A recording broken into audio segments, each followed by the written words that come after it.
Olá! Hoje a gente vai falar sobre um nome que é muito, mas muito mais do que automobilismo. É um nome que virou símbolo, inspiração e, para todo um país, um verdadeiro herói nacional. Bora mergulhar na história de Ayrton Senna. Sabe, teve um tempo em que o Brasil inteiro parava. As manhãs de domingo eram quase um ritual sagrado. Era uma fonte de orgulho, de esperança. A corrida do Senna não era só um esporte, era um momento de união. Cada vitória dele parecia uma vitória de todos nós. Mas como é que esse garoto de São Paulo se tornou um ídolo mundial?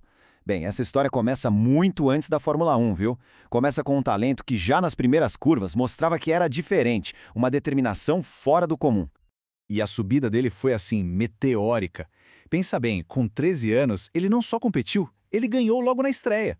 Pouquíssimo tempo depois já estava na Europa, ganhando a Fórmula Ford, e aí em 83, o que ele fez na Fórmula 3 britânica foi um absurdo. Ele dominou de um jeito tão completo que o mundo do automobilismo não teve outra escolha a não ser prestar atenção. Ele não só quebrou recordes, ele deixou um recado bem claro de que uma nova força estava chegando.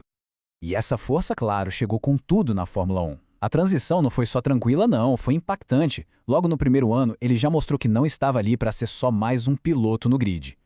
E olha só que curioso, a chuva vira quase um personagem na história dele, né? Com uma equipe modesta, a Toleman, ele quase ganha em Mônaco debaixo de um temporal. Foi uma corrida que deixou todo mundo de queixo caído. E a primeira vitória dele, já na Lotus, adivinha? Embaixo de uma chuva torrencial de novo. Não é à toa que ele virou o rei da chuva. Era ali, naquelas condições impossíveis, que o talento puro dele brilhava mais do que tudo.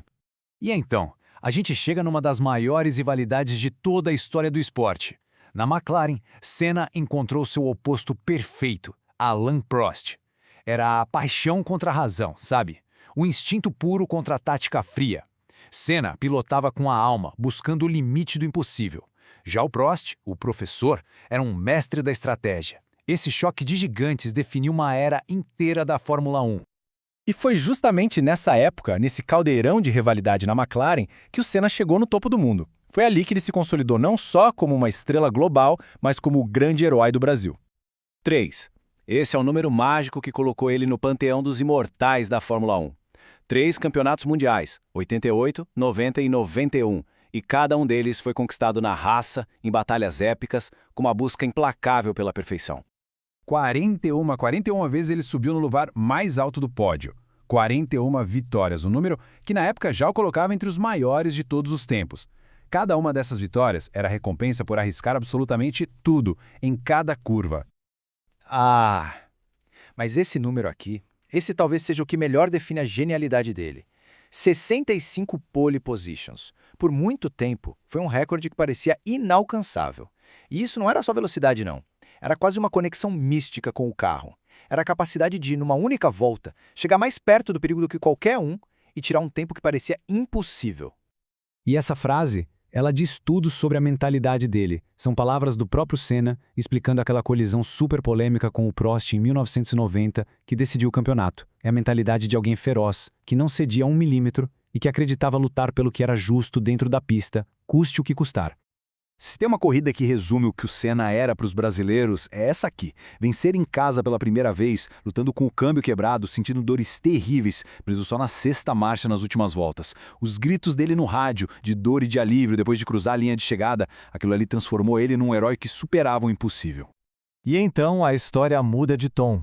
A alegria do triunfo dá lugar à tragédia.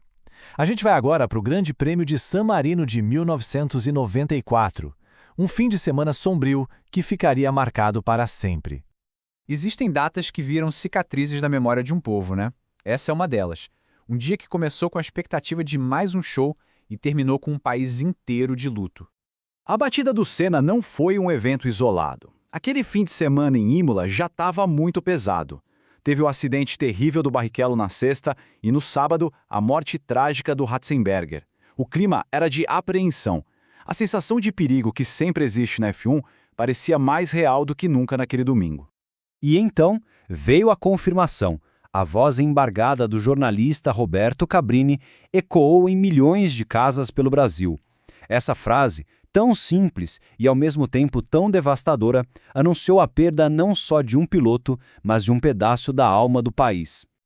Dizem que a morte de um herói é muitas vezes o começo da sua imortalidade. E depois da tragédia, o impacto do Senna não diminuiu. Muito pelo contrário, ele cresceu, ele se transformou. Esse número, até hoje, é difícil de acreditar.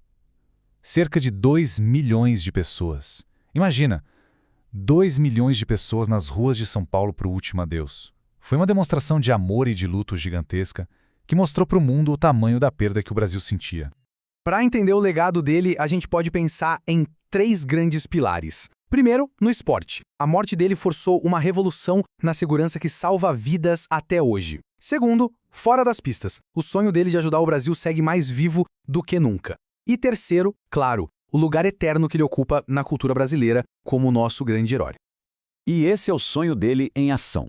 O Instituto Ayrton Senna, que ele mesmo idealizou e que a irmã dele, Viviane, levou adiante de forma brilhante, transformou a dor da perda em oportunidade para milhões de crianças. É a maior prova de que a vontade dele de ajudar o Brasil ia muito, muito além das pistas. Isso aqui ilustra perfeitamente o tamanho da figura dele. O tempo passa, outros ídolos aparecem, mas o lugar do Ayrton Senna no coração do Brasil, esse parece intacto. Ele representa um ideal de excelência, de paixão e de amor ao país que continua inspirando gerações. E a gente termina com essa reflexão. O que será que torna um herói imortal? Seria a busca incansável pela perfeição? A capacidade de inspirar uma nação inteira? Ou talvez o fato de que, mesmo depois de partir, o seu legado continua vencendo a corrida mais importante de todas, a corrida contra o tempo e o esquecimento?